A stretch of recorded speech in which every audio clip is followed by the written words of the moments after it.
Hi friends, ఈరోజు మనం ఎంతో ఈజీగా సింపుల్గా ఫాస్ట్గా అయిపోయే రొయ్యల ఫ్రై గురించి తెలుసుకుందాం.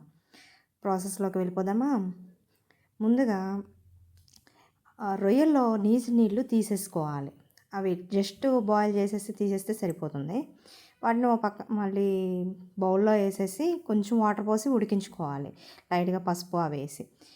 ఇంకో ప్యాన్లో కొంచెం ఒక గరిట ఆయిల్ వేసి ఒక 2 ఉల్లిపాయలు, పచ్చిమిర్చి, కరివేపాకు వేసి ఫ్రై చేసుకోవాలి. గోల్డెన్ బ్రౌన్ కలర్లోకి రాగానే అల్లం వెల్లుల్లి పేస్ట్ వేసి కొంచెం ఫ్రై చేసుకొని తర్వాత పసుపు, ఉప్పు, కారం తగినంత మీ టేస్ట్కి తగ్గట్టు ఉప్పు కారాలు అడ్జస్ట్ చేసుకొని వేసుకోండి.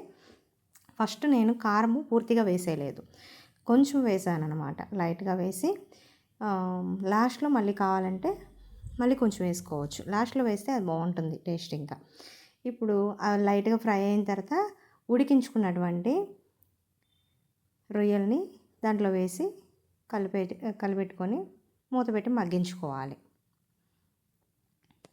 ఇప్పుడు బాగా మగ్గిపోయినాయి.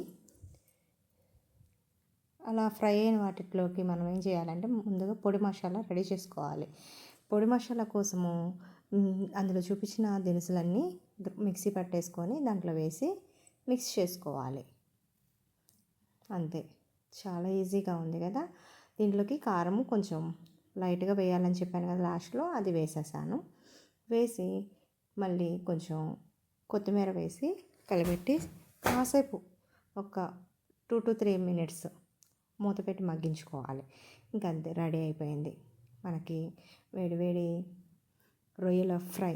అన్నంలోకి బాగుంటుంది, స్నాక్గా తినడానికి బాగుంటుంది. స్నాక్గా తినాలనుకుంటే నిమ్మకాయ పిండుకోవాలి. Okay, bye.